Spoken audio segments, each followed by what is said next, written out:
Syederalun Dr. H.T. Ahmad Dadek SAMH, sosok pejabat Bupati PD Jaya yang dilantik pada Kamis 12 Desember 2024, disambut oleh ratusan aparatur sipil negara atau ASN, terutama para Kepala Satuan Kerja Perangkat Kabupaten atau SKPK saat memasuki teras utama kantor Bupati di Kompleks Cotring Merdu pada Jumat 13 Desember 2024 pagi.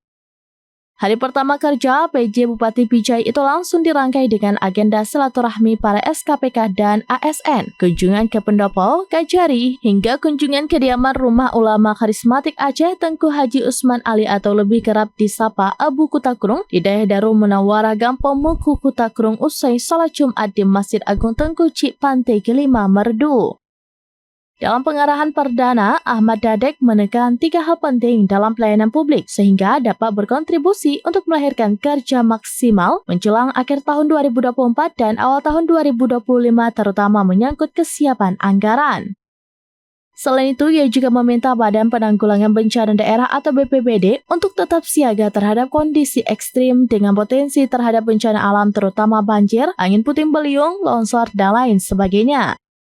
Selain itu juga Ahmad Dadek menekankan untuk dapat mensukseskan momentum MTQ tingkat Provinsi Aceh ke-37 yang dilaksanakan di Pijai pada 12 hingga 25 Oktober 2025 nantinya. Dari PD Jaya, Idris Ismail, serambinews.com. Dan Bapak terpilih, ini berapa nih? 60 orang? 48 orang. Bukan itu kan hanya bersifat ilham ya, PLT ya, PLT. Kemudian yang baru-baru di apa, yang baru 3 bulan dan sebagainya, Bapak-bapak juga kalau menurut aturan yang ada selama ini itu yang sudah di tempat baru, yang minimal 2 tahun nggak boleh dilakukan upaya apa-apa, ya.